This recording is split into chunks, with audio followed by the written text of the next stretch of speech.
Public opinion. New polling shows a majority of Americans view the fatal shooting of Renee Good in Minneapolis as an inappropriate use of force. According to a new CNN poll, 56% think the use of force was inappropriate compared to 26%, who say it was appropriate. At the same time, 51% say ICE enforcement actions are making cities less safe, versus 31% who say the agency's actions are making cities more safe. So now, whether the use of force in the death of Renee Good was appropriate or inappropriate is governed by the law, not by polling, and the liberal media knows that, so it appears that the poll was taken just to stoke conflict. Now, the Supreme Court of the United States rules on cases like these all the time. A fatal shooting of a fleeing suspect.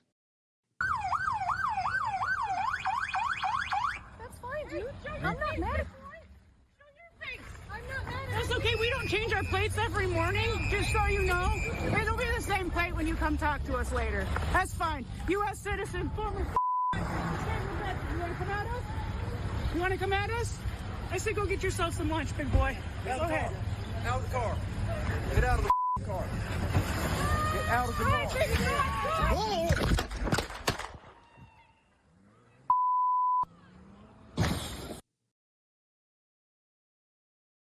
So back to the poll. The poll reveals that the public isn't aware of just how many of those cases there are and how they all end up very much the same, with the officer, if he acted reasonably under an objective standard, the officer will be exonerated and the fleeing suspect won't get any type of compensation from the government, especially the federal government.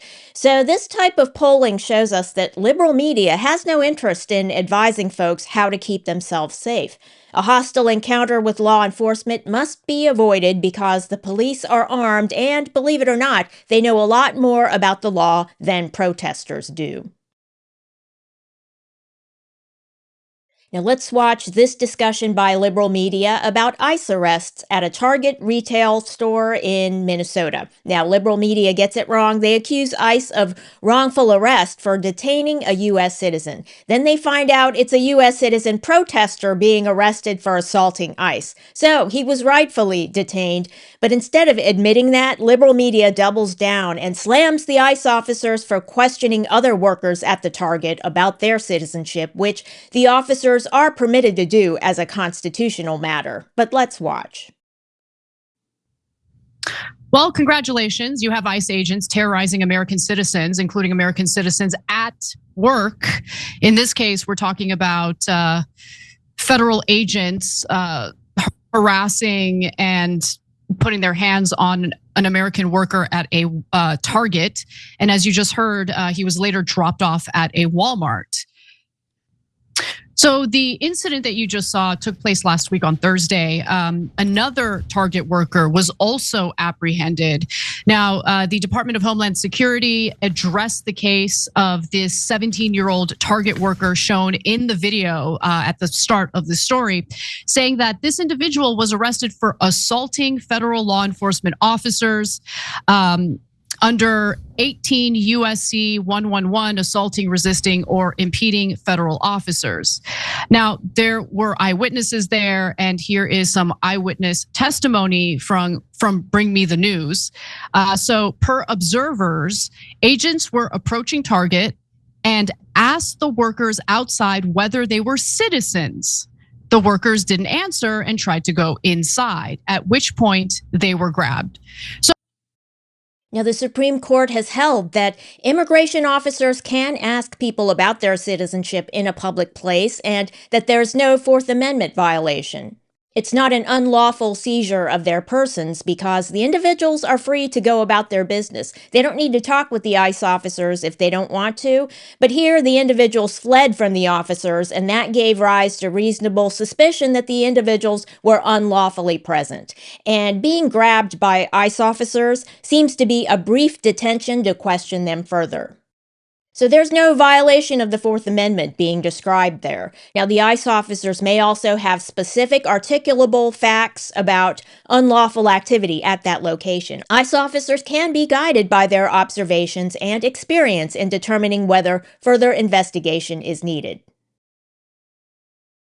Now let's watch another example of stoking conflict. You know what happened overnight, right? Federal officers shot a man in the leg in Minnesota after the alleged attack during a stop. That's what DHS says. Now, let me tell you about what DHS is saying. I don't believe a word that comes out of the Trump people's mouths. I really don't. And for good reason, because they lie so much. I believe they have declared war on the people of Minnesota. Now, the Venezuelan man who was shot in the leg attacked ICE officers with a shovel. No mention of that. So the ICE officer shot him in the leg in self-defense and to protect the community since the subject was evidently violent, using a shovel as a weapon. But it gets worse. Let's watch. He said this happened as a crowd of protesters gathered near the shooting site, about 12 miles from where an ICE officer fatally shot Renee Good just last week. My whole question is, though, why are they even there? They shouldn't even be out there. Why are they putting people in the positions to be shot? Why are they here? Now, is that a reason to attack ICE with a shovel? Now, I enjoy Don Lemon's style, but like the rest of liberal media, he is flailing on ICE. So, ICE was attacked with a shovel, and it turns out the ICE officer who shot and killed Renee Good suffered internal bleeding when she clipped him with the car. Now, she could have killed him if he hadn't fired the first shot. But liberal media says, why are they putting people in a position to be shot? Which is like this question. Are actions by ICE making cities more safe? It begins with the false premise that ICE is alone out there and not being confronted by protesters with their risky behavior. Now, ICE is enforcing the immigration laws and has the right to be in Minnesota. If the protesters don't want ICE there, they need to go through their elected representatives in Congress. They shouldn't be out there confronting ICE and putting the entire community at risk. Now let's watch another example of liberal media stoking conflict. In this clip, liberal media doesn't want ICE officers to do the job they are legally mandated to do. First of all, Don, I just want to say, if people don't know yet, Minneapolis is chaotic right now. So I'm going to step aside so you can see what's happening behind me. We are right in front of the Bishop Whipple Federal Building. Can you get them a shot of the front gate over here? Come over here. Let's show the front gate. So right here, Don, this is where ICE is coming in and out of the facility. Inside the facility is where they're keeping their hostages after they kidnap them. So literally, and I kid you not, ICE vehicles are coming and going out of this gate all day long. It's countless. You can't count how many.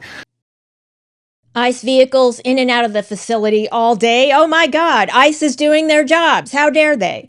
And he talks about countless numbers. Well, 10 million illegal border crossers came through during Biden's term of office. That is a lot of people. Now, all of these protesters, what they have a problem with is the law. When they protest ICE, they're protesting the law, but doing it the wrong way. If they want to change the law and allow migrants to come across the border whenever they want, then the protesters need to follow the process and go through their elected officials in Congress instead of attacking ICE officers. But not all members of liberal media are encouraging the chaos. Let's watch. I assume at this point you have all seen the horrible video, or you've been working really hard not to see it. So don't worry, I'm not going to show it to you. But basically, ICE agents surrounded this woman's car and ended up shooting her when she tried to drive away from them. That certainly would have made me way too scared to confront these guys. But the people in Minnesota are built different. So that's a consideration. Not everyone's built the same. Some people are more inherently confrontational. Is that what he's alluding to?